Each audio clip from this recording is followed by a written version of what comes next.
Buenas noches, hermanos. ¿Cómo están? ¿Estamos bien? Gracias al Señor.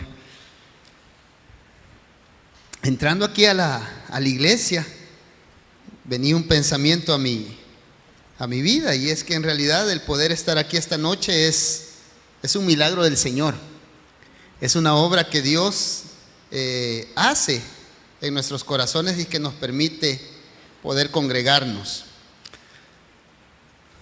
Una de las cosas que yo estoy casi seguro es que todos los que estamos acá, cada uno de los hijos del Señor, somos vidas que deseamos dar fruto para Dios, que deseamos glorificar a nuestro Señor, que queremos que nuestras vidas sirvan para la alabanza de Dios. Y quizás en algún momento dado, algunos de nosotros nos hemos sentido quizás disminuidos, frustrados, porque quizás no podemos reflejar ese fruto que el Señor espera de nosotros. Y quizás en algún momento dado, algunos de nosotros nos hemos visto incapaces de poder darle la gloria que el Señor merece en nuestras vidas. A la vez eso es bueno porque nos ve nuestra incapacidad. Esta noche queremos continuar con el estudio que tenemos de las parábolas. Y déjenme contarles que aunque el pasaje que nosotros vamos a estar viendo esta noche no dice específicamente y el Señor les dijo la siguiente parábola, recordemos que las parábolas son situaciones de la vida real o situaciones de la vida de las personas que Dios ocupa para revelar o para enseñar un misterio del reino de Dios. Esta noche, como les digo, vamos a ver uno de esos pasajes que no dice específicamente esta es una parábola, pero sí está haciendo una analogía el Señor.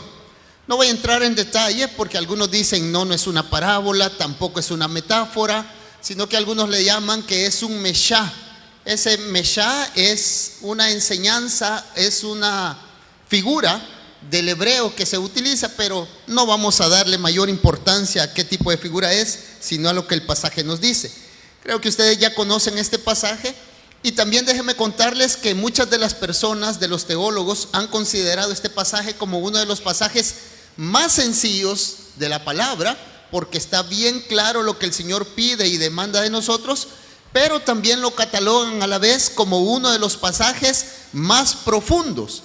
Así es que podemos verlo desde las dos perspectivas, como un pasaje muy sencillo, también como un pasaje muy profundo en la cual el Señor quiere enseñarnos muchas verdades.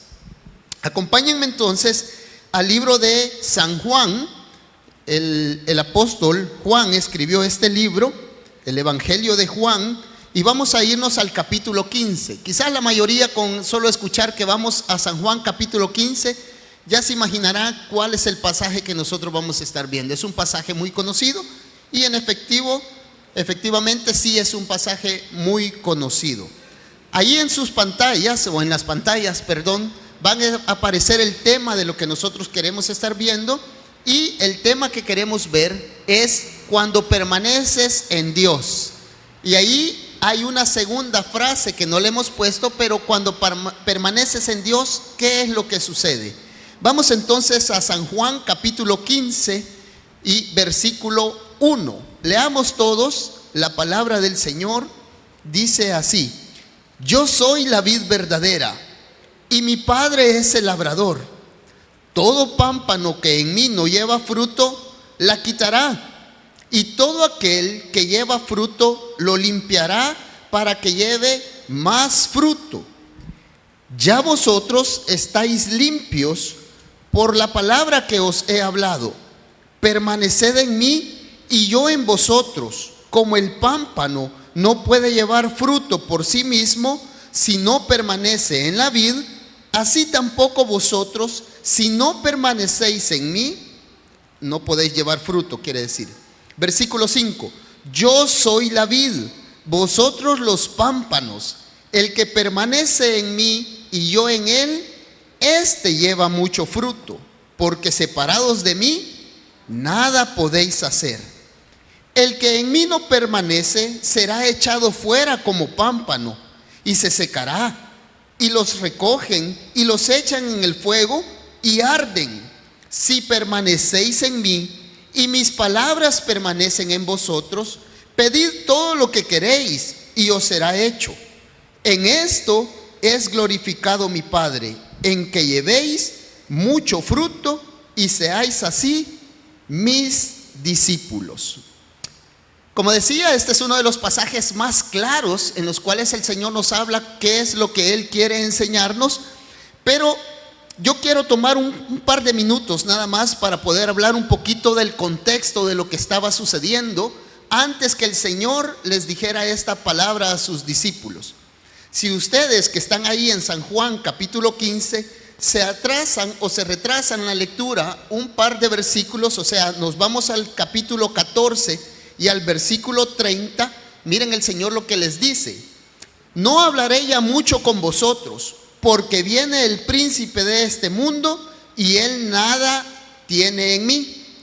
Mas para que el mundo conozca que amo al Padre, y como el Padre me mandó, así hago, dice. Y le dice las siguientes palabras: levantaos, vámonos de aquí. ¿Qué es lo que estaba sucediendo? Este pasaje de Juan 15, lo que estaba aconteciendo es que el Señor estaba teniendo la última cena con sus discípulos. Él acababa de manifestar que uno de ellos lo iba a entregar. Ustedes ya saben quién es, el hijo de perdición. Era Judas, que iba a entregar al Señor. Y en ese momento el Señor les había lavado sus pies y era un momento de mucho conflicto para los discípulos. Ellos sabían que la hora del Señor había llegado. Él mismo se los había manifestado y les había dicho que era el momento en el cual Él debería de entregar su vida, y lo iba a hacer por amor a cada uno de nosotros, para que nosotros pudiéramos ser perdonados. Se imaginarán entonces qué momento más conflictivo en el corazón de cada uno de ellos cuando el Señor les dice esa palabra. Se encontraban entonces en el aposento alto, ahí dice que estaban celebrando la última cena, y viene el Señor y les dice: vámonos. Se cree que en el transcurso de ese trayecto, de ese camino en el cual ellos van, el Señor les dice estas palabras de Juan capítulo 15: yo soy la vid. Y en ese momento que ellos van caminando, porque Él se dirige ya a esa noche del Getsemaní, Él les dice estas palabras.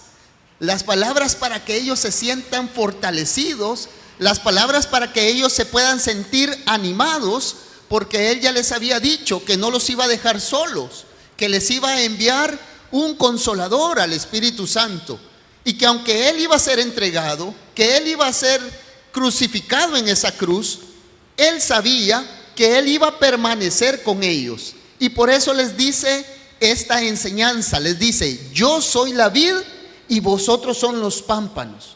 El que permanece en mí, ese es el que lleva mucho fruto. Muy seguramente algunos de los discípulos pudieron entender el mensaje del Señor y pudieron decir: entonces no debemos de temer nada. Dios está con nosotros y Él nos está diciendo que media vez nosotros permanezcamos en Él, nosotros vamos a poder llevar mucho fruto. Y más adelante el Señor le dice que ese fruto es el que va a glorificar al Padre. Pero quizás algunos no entendieron lo que el Señor les estaba diciendo. Quizás algunos no comprendían y se preguntaban: Señor, ¿y por qué? ¿Por qué vas a entregarte? ¿Por qué es necesario que tú entregues tu vida?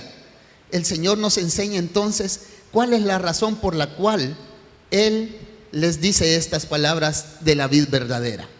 Vamos a ver entonces, como hemos venido haciéndolo, vamos a ver primeramente los elementos que nosotros podemos ver en este pasaje o en esta parábola, si le pudiéramos llamar así. Yo sé, como he dicho en otras ocasiones, ustedes ya lo identificaron. Está bien fácil este pasaje de identificarlo. Y vamos a ver cuáles son esos elementos que nosotros podemos ver. Podemos decir que hay elementos fundamentales y hay elementos secundarios. Básicamente vamos a ver los fundamentales, que podemos decir que hay una vid, ¿verdad? Hay una vid, hay unos pámpanos, y también aparece por ahí que hay un labrador. Hay una vid, hay unos pámpanos y hay también un labrador. Ahora bien, hay otros elementos que se mencionan ahí, por ejemplo, el fruto, ¿verdad? Que aunque no es que no sea importante, es fundamental lo que representa el fruto, también podemos ver nosotros que aparece por ahí una poda que se tiene que hacer. Esos son los elementos que nosotros vamos a ver. Regresemos entonces al pasaje de Juan capítulo 15, versículo 1, y vamos a ver el primer elemento que aparece ahí. En el versículo 1, ustedes van a leer conmigo que dice lo siguiente: yo soy, dice, la vid verdadera, y mi Padre es el labrador. Ahí está, hasta ahí. Yo soy la vid verdadera. El Señor lo que está diciendo aquí es que Él es la vid verdadera. ¿Qué es la vid, hermanos? La vid es la planta que produce uvas, ¿verdad? Y Él está utilizando esta figura para decir: yo soy esa planta la cual puedo producir uvas. Pero no solamente dice yo soy la vid, sino que hay un adjetivo calificativo ahí. Dice: yo soy la vid verdadera. ¿No les llama la atención a ustedes el por qué el Señor dice yo soy la vid verdadera? Bueno, descubrámoslo. Lo que sucede es que si Él está diciendo que Él es la vid verdadera, es porque hay una vid que no es verdadera, o hay muchas vides que no son verdaderas, muchas vides que pueden aparentar dar fruto, pero en realidad no se obtiene el fruto deseado. En el Antiguo Testamento, hermanos, uno de esas figuras que se utiliza para el pueblo de Israel es que ellos son un viñedo, o que ellos son una vid. Acompáñenme entonces, por favor, a Isaías capítulo 5, hermanos. Veamos cuáles son esas vides, esos viñedos que el Señor está diciendo que no son los verdaderos, que no pueden producir frutos. Isaías capítulo 5, versículo del 1 al 7, dice lo siguiente: ahora, dice, cantaré por mi amado el cantar de mi amado a su viña. Ahí está, miren. Tenía mi amado una viña en una ladera fértil. La había cercado y la había despedregado y plantado de vides escogidas. No eran cualquiera vides, eran vides escogidas. Había edificado en medio de ella una torre para vigilarla, para controlarla, para cuidarla, y esperaba que diese uvas, y dio uvas silvestres. Cuando dice uvas silvestres significa que eran uvas amargas, ¿verdad, hermano Cordón? Sí, ¿verdad? Eran uvas no deseables, no eran el fruto que ellos estaban esperando. Versículo 3: ahora pues, vecinos de Jerusalén y varones de Judá, juzgad ahora entre mí y mi viña. ¿Qué más se podía hacer por mi viña que yo no haya hecho en ella? ¿Cómo, esperando yo que diese uvas, ha dado uvas silvestres? Os mostraré pues ahora lo que haré yo a mi viña. Le quitaré su vallado y será consumida. Aportillaré su cerca y será hollada. Haré que quede desierta, no será podada ni cavada, y crecerán el cardo y los espinos. Y aún a las nubes mandaré que no derramen lluvia sobre ella. Ciertamente la viña de Jehová de los ejércitos es la casa de Israel, dice, y los hombres de Judá, planta deliciosa suya. Esperaba juicio, y he aquí vileza, justicia. Esperaba juicio, y he aquí vileza, justicia, y he aquí clamor. Claramente, tanto en este pasaje como el Salmo 80, el Señor dice que la viña representaba a una nación. ¿Cuál era esa nación? Israel. Pero dice que Israel, aunque era la viña del Señor, no produjo los frutos que él deseaba. Esa era una viña falsa. Por eso él dice: yo soy la vid verdadera. Israel no era la vid verdadera. Pero a lo que se refiere el Señor es que todo ese conjunto de mandamientos, de leyes, de doctrinas que tenía Israel como nación, no podían producir fruto. Todo ese sistema religioso, digámoslo así, que representaba a Israel, no podía producir el fruto de Dios. Todos los sistemas religiosos que nosotros podamos tener, por muy buenos que puedan ser, no pueden producir los frutos que Dios quiera. Por eso dice, Israel no pudo producir los frutos que yo quería. Cualquier sistema religioso que nosotros tengamos es una vid falsa, hermanos. No va a producir el fruto que Dios quiere. Dios quiere que nosotros produzcamos o que llevemos fruto. Por eso Él dice, yo soy la vid verdadera y yo sí puedo ofrecer o producir fruto. Él entonces está haciendo esta comparación y dice, yo soy la vid verdadera, dando a entender entonces que el judaísmo, refiriéndonos específicamente a Israel, como práctica religiosa no puede producir frutos, hermanos. Segundo elemento que aparece por ahí, ustedes lo van a ver, versículo 1 de Juan. Regresemos a Juan, por favor, hermanos, y si quiere dejen una señita ahí, que ese es los versículos donde más nos vamos a estar moviendo. Juan capítulo 15, versículo 1 dice, yo soy la vid verdadera y mi Padre es, ¿el qué? El labrador. ¿Cuáles son las funciones del labrador? Las funciones del labrador es cuidarla y poder llevar a que esa viña, a que esa planta pueda producir los frutos necesarios. Normalmente en toda la escritura y en todos los pasajes, los hermanos han compartido del sembrador, ¿se recuerdan? Y en cada uno de estos pasajes, el labrador, siempre es referenciado a nuestro Dios, a nuestro Padre Celestial. Él es quien se encarga de poder podar la planta, de poder cortar lo que no es necesario, de poder limpiarla, y también es el que espera el fruto. Entonces el labrador que nosotros vemos ahí representa a nuestro Señor.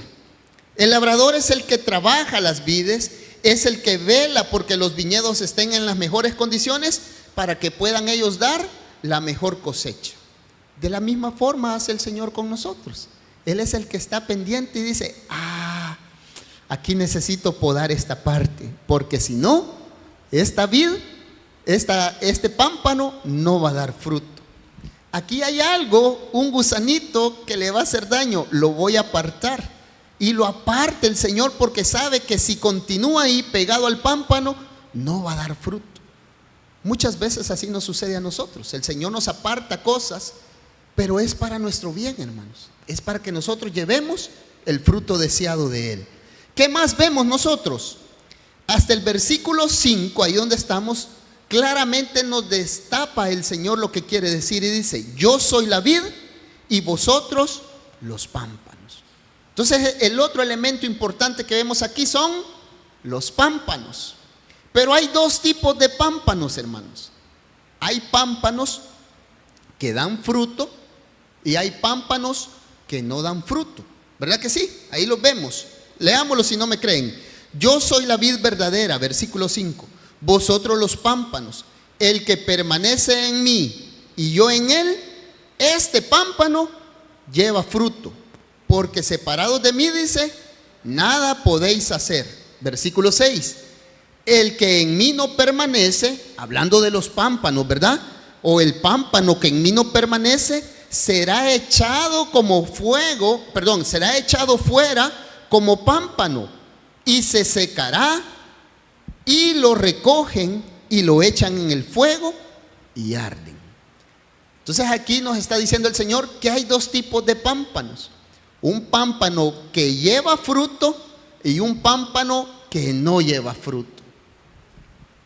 Ese pámpano que no lleva fruto, vamos a hablar primero del que no lleva fruto, hay una característica, fíjense.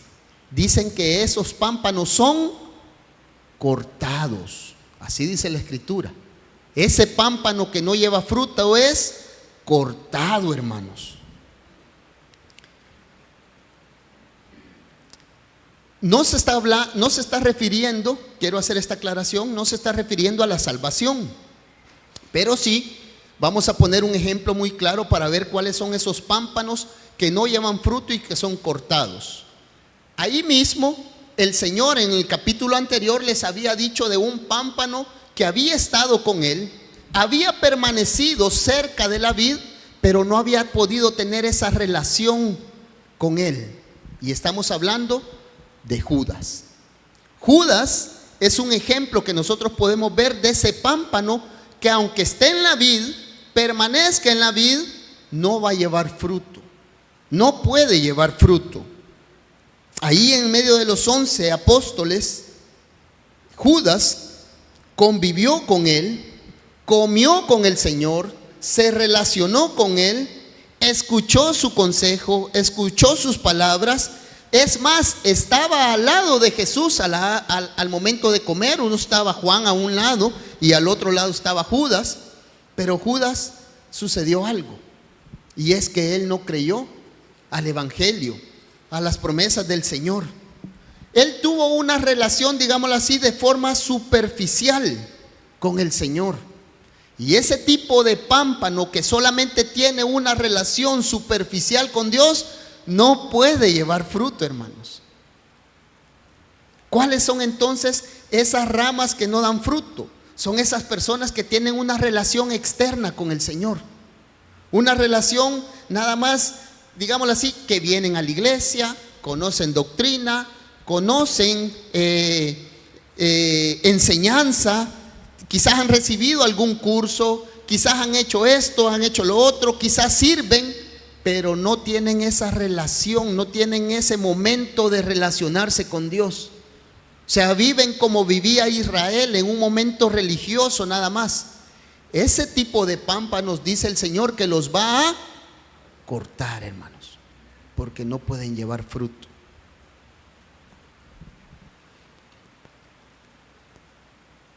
Son vidas que no tienen esa relación con Dios. Pero hay otro tipo de pámpanos. Versículo 5 dice que hay un pámpano que permanece en él. Y ese pámpano lo que hace es que llevan fruto. Hay pámpanos entonces que sí llevan fruto, hermanos. A esos dice el Señor que no los corta. Hace algo el labrador. Dice que Él los poda. O sea que el Señor a nosotros, hermanos, no nos va a cortar, nos va a podar. Nos va a quitar de repente un tallito, quizás unas hojitas que no le van a agradar a Él.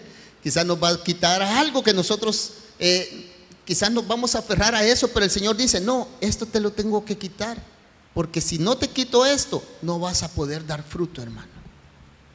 Amén. Amén. Bueno, ya vimos entonces los elementos. Vimos ahí que existía la vid, vimos que había un labrador y vimos que habían pámpanos. Pámpanos que dan fruto y pámpanos que no dan fruto. Vamos a ver ahora cuál es el misterio que Dios nos quiere revelar en esto. Vamos a entrarle ya de lleno a la enseñanza entonces. ¿Cuál es el misterio que Dios nos quiere enseñar en esto? Vamos a ver Juan capítulo 15, versículo 5 nuevamente, y dice lo siguiente: yo soy la vid, vosotros los pámpanos. El que permanece en mí y yo en él, este lleva mucho fruto. Y acompáñenme al versículo 16, dice: no me elegisteis vosotros a mí, sino que yo os elegí a vosotros, y os he puesto para que vayáis y llevéis fruto, y vuestro fruto permanezca, para que todo lo que pidiereis al Padre en mi nombre, Él os lo dé. Dice entonces que el propósito por el cual Él nos tiene, ¿cuál es el misterio revelado? ¿Cuál es el misterio de nuestra redención? Es que nosotros podamos llevar fruto, hermanos. Eso es lo que el Señor quiere de nosotros, que nosotros podamos llevar fruto. El Señor nos ha escogido para esto, para que nosotros llevemos fruto. Y si nosotros entonces no podemos llevar fruto, si no llevamos ese fruto que el labrador espera, somos una rama inútil, hermanos. Somos una rama que no sirve para nada. ¿Saben ustedes que las ramas de la vid no sirven ni siquiera para hacer un mueble o una cama o una casa? Ese tipo de madera no sirve para nada. ¿Saben para qué sirve nada más? Para el fuego. para que pueda encender fuego, para que sea quemado. Y el Señor nos dice a nosotros: cada uno de ustedes ha sido puesto en esta tierra para que puedan llevar fruto. Eso es lo que el Señor quiere. Ahora, pensemos un poquito, hermanos, a cuál fruto nos estamos refiriendo. ¿Qué clase de fruto es la que el Señor quiere que nosotros demos? Muchas personas, y aún en el ámbito cristiano, cuando dicen los frutos de Dios, algunas personas vienen a su mente cosas como estas. Algunos piensan que el fruto es ganar a Cristo, ganar a personas para Cristo. Ya di fruto, dije. Hoy sí, ya me multipliqué, ya tengo discípulos, ya estoy dando fruto, dice. Bueno, veamos qué es lo que el Señor dice. Otros consideran que llevar frutos está relacionado con buenas obras, con poder evidenciar a través de nuestro comportamiento una buena moral. Que nosotros no tomamos, que nosotros no fumamos, que nosotros no vamos a fiestas, que nosotros no somos infieles. Entonces uno dice: ya estoy dando fruto. Algunas personas consideran que eso es fruto. Otras personas piensan que dar fruto es venir a la iglesia, que nosotros nos congreguemos, que nosotros leamos la Biblia y que nosotros hagamos esto y las otras cosas. Pues déjenme decirle que estas cosas no son el fruto que Dios espera. Pueden ser algunas evidencias de algo que está sucediendo, pero no es el fruto que Dios quiere. Y aquí en este mismo pasaje, que ya lo estudiamos bien, ya lo leímos como 2 veces, hay 4 cosas que nos ayudan a poder determinar cuál es el fruto que Él está hablando. El primero es que nosotros vemos o podemos ver en el versículo 8 que es una marca distintiva del cristiano, es una marca distintiva del creyente. En el versículo 8 dice de la siguiente manera: en esto es glorificado mi Padre, en que llevéis mucho fruto y seáis así mis discípulos, dice. En la NBI dice lo siguiente, dice: en esto es glorificado mi Padre, y para que de esta forma probéis que sois mis discípulos. Este fruto es la prueba, es la marca, la evidencia de que nosotros somos verdaderamente pámpanos que damos fruto. Es una evidencia para nosotros. ¿Qué otra cosa nos deja ver este pasaje? Que ese fruto al que Él está hablando dice que es un estilo de vida, hermanos. No se refiere a algo esporádico que usted va a hacer. No se refiere a un comportamiento esporádico que usted tiene. No se refiere a que usted allá a las 1000 usted comparte el evangelio con alguien que no lo conozca. No, se está refiriendo que usted está en una vida constante, en un fluir constante. Es una vida que está produciendo constantemente ese fruto. No es que allá a las 1000 produce algo y después pasan años y no produce nada. Ese fruto al que Dios está diciendo es constante, brota, es como un río. Eso está caracterizando entonces a los cristianos. Lo tercero que dice ahí es que ese fruto, hermanos, aquí hay que hacer una aclaración. Ese fruto no se produce en la misma medida en todos. Por eso decía yo que no hay que desanimarnos, porque no se va a producir de la misma medida en todos. Por eso dice que para que ustedes puedan llevar fruto, dice, y viene el Padre y lo que hace es que poda para que llevéis más fruto. Y el deseo de Él es que nosotros llevemos mucho fruto. Entonces es como una escala: fruto, mucho fruto y más fruto. Hay una escala en la cual usted va evidenciando ese fruto de Dios. Hermano, pero nunca me dice cuál es el fruto. Yo ya quiero saber a qué se está refiriendo la palabra con eso. Bueno, ya vamos a llegar a eso. Vamos entonces al versículo 8. En el mismo versículo 8, ahí nos va a decir cuál es ese fruto, hermanos. Vamos a encontrar claramente cuál es el fruto que dice.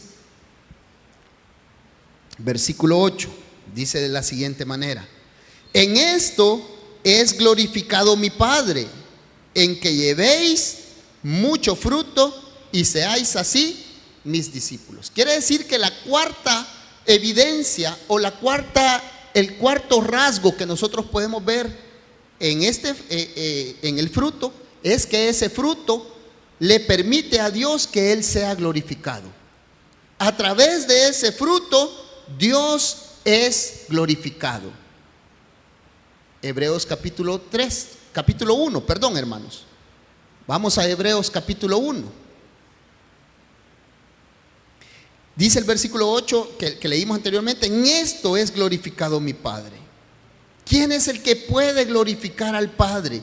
¿Quién es el que puede traer gloria al Padre?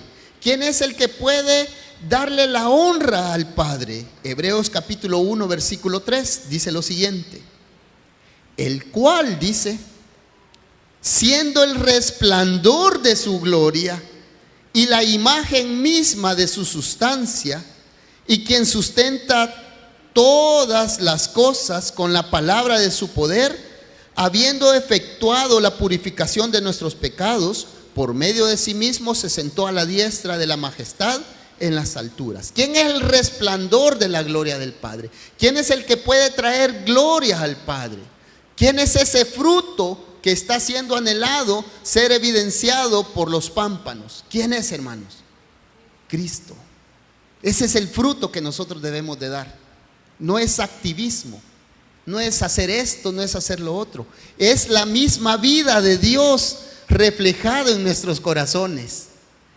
Es la misma vida de Cristo manifestado a través de nuestros actos. No es el acto en sí, sino que es la vida de Cristo la que va a ser manifestada por nosotros. ¿En qué momento nosotros vamos a poder manifestar eso? Cuando nosotros permanezcamos en la vida. Cuando nosotros podamos estar unidos a la vida. Por eso el fruto que caracteriza la vida de todo verdadero creyente, alguien lo ha definido con estas palabras y dice lo siguiente: el fruto es la vida de Jesús encarnada en mí.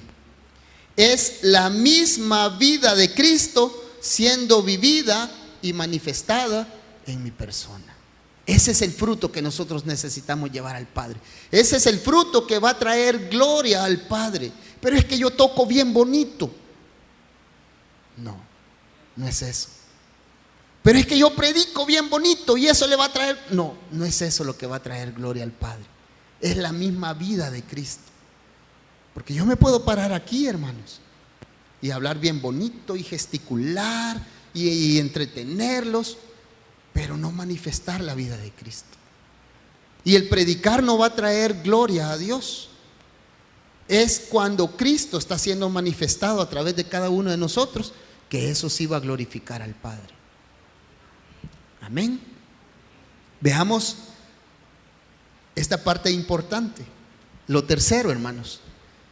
¿Qué es lo que refleja qué es lo que nos hace ver de la condición del hombre esta parábola que estamos viendo? Vamos a ver entonces lo tercero, y es la incapacidad del hombre de producir frutos.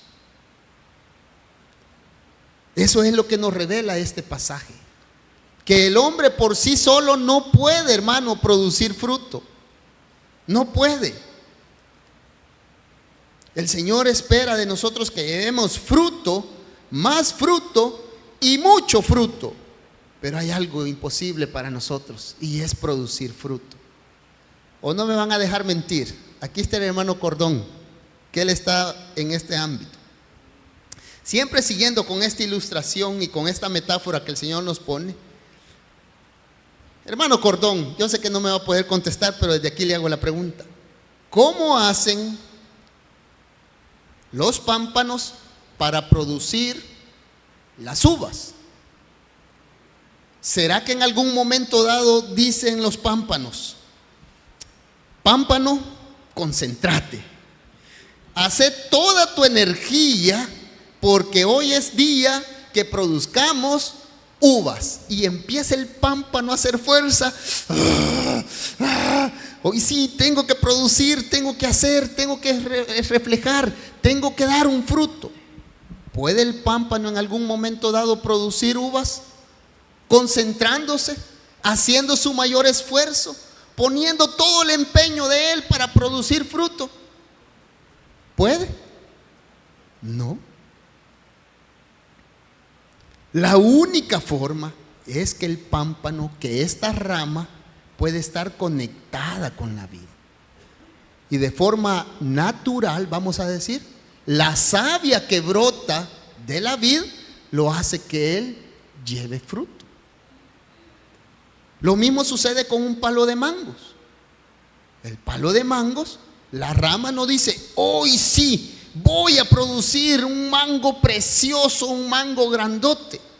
No, lo que le permite a la rama, al pámpano, producir ese mango es que la savia, la raíz, desde ahí puedan brotar todos los nutrientes necesarios para que él solamente haga brotar o aparecer el mango.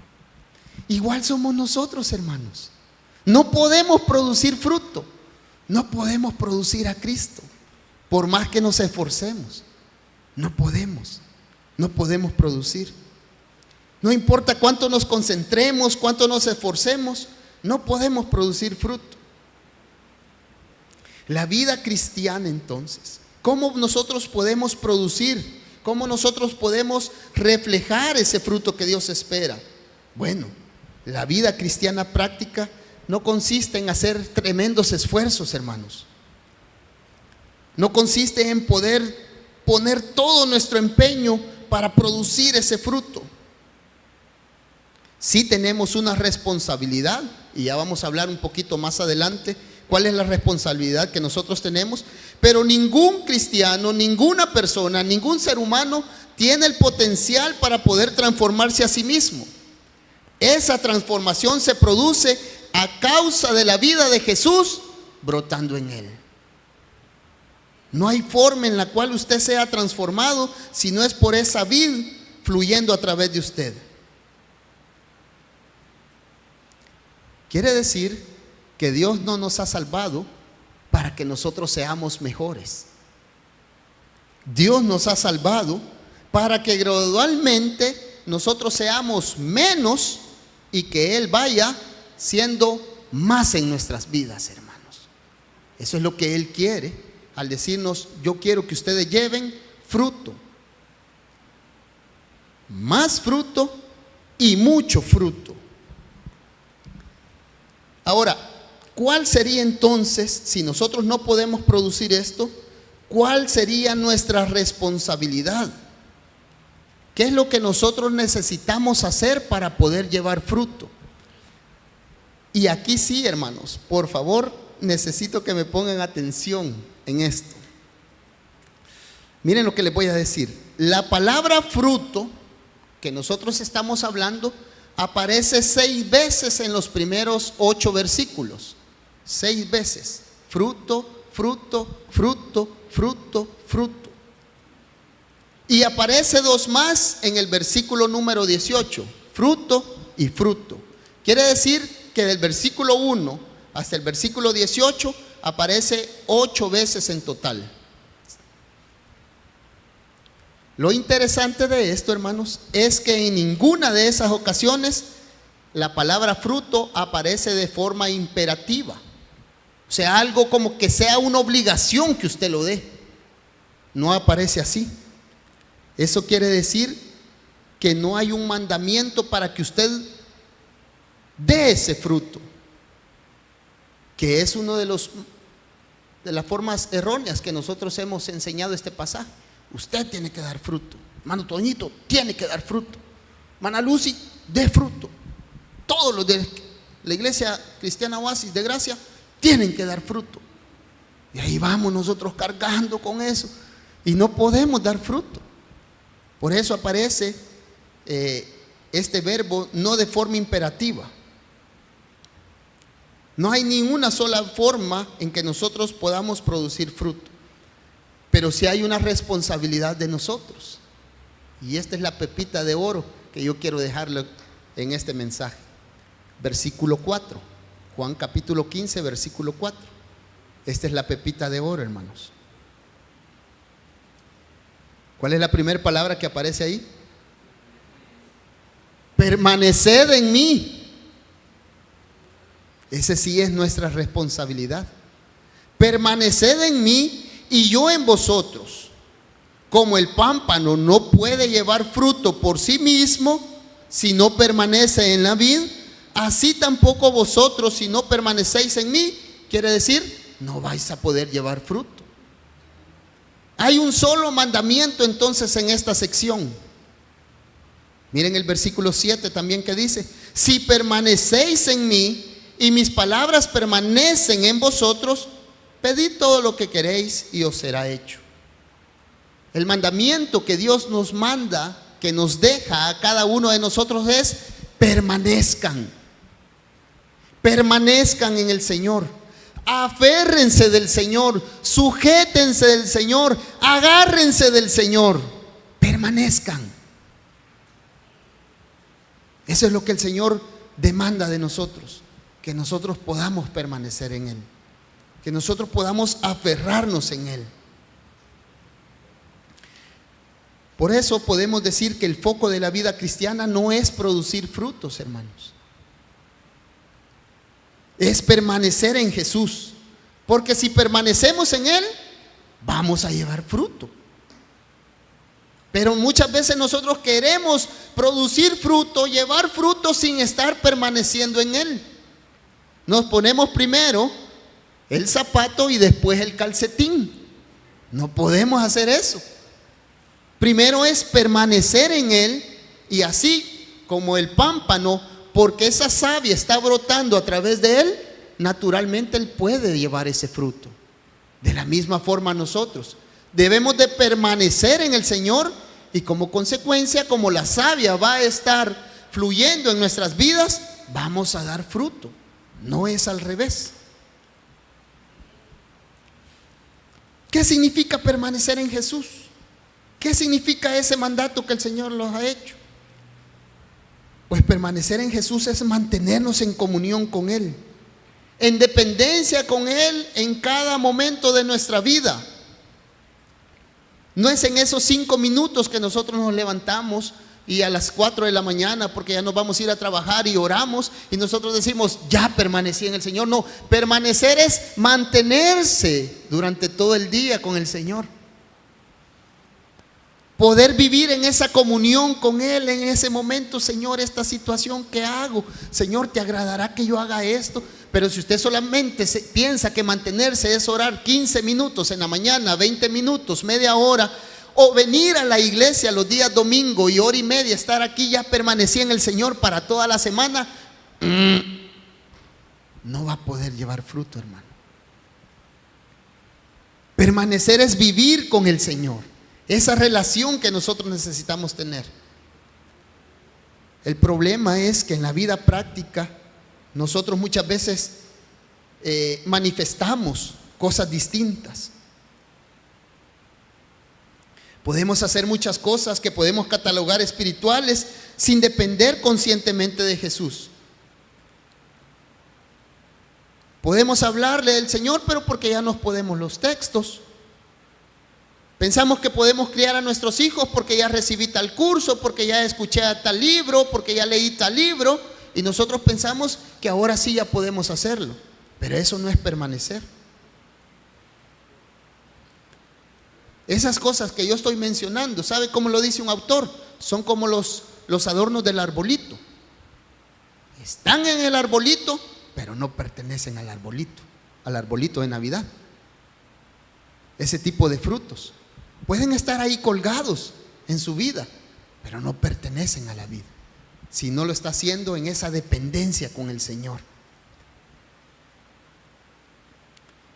Así es que, hermanos, es absolutamente imposible poder vernos transformados en nuestro carácter y reflejar a Cristo separados de Él.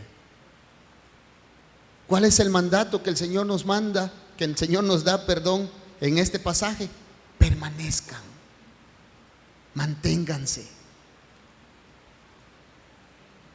manténganse.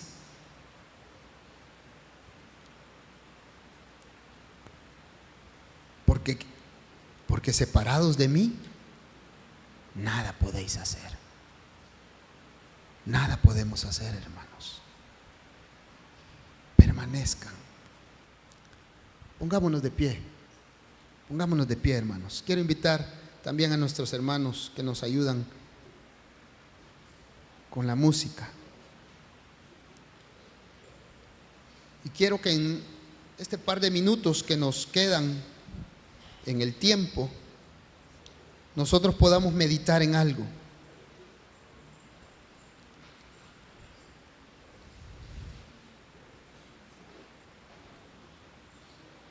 Hermano, cuando usted llegue a su casa o tenga un poquito de tiempo, lea nuevamente este pasaje y va a encontrar otras verdades ahí.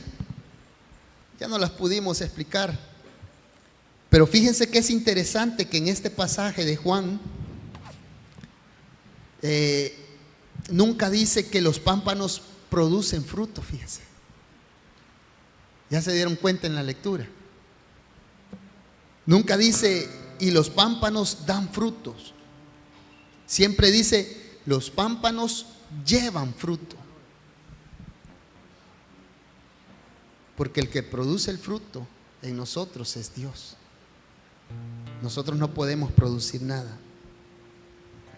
Nosotros como ramas, como pámpanos, solamente llevamos el fruto. Pero para poder llevar ese fruto es necesario permanecer en él. ¿Qué tan completo estamos, hermanos, de nuestra incapacidad humana de poder llevar fruto?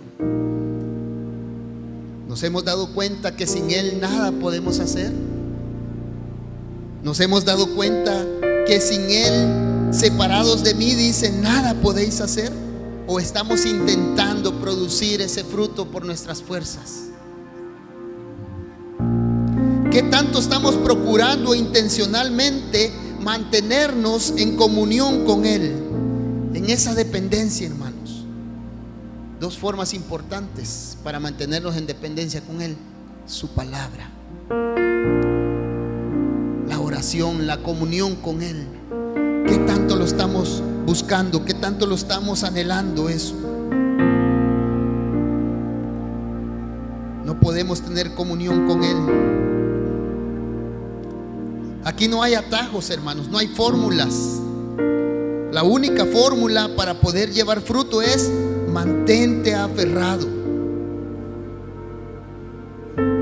Permanezcan en mí, porque separados de mí nada podéis hacer. ¿Es ese su anhelo, hermano? Permanecer en Él.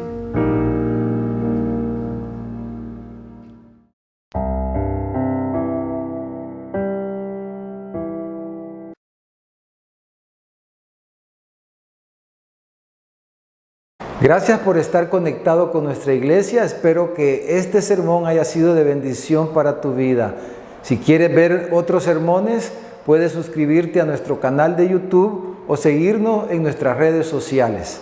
Recuerda que los sermones de nuestra iglesia estarán siendo transmitidos en vivo los días domingo a las 5 de la tarde y los días jueves a las 7 de la noche. Así que te esperamos.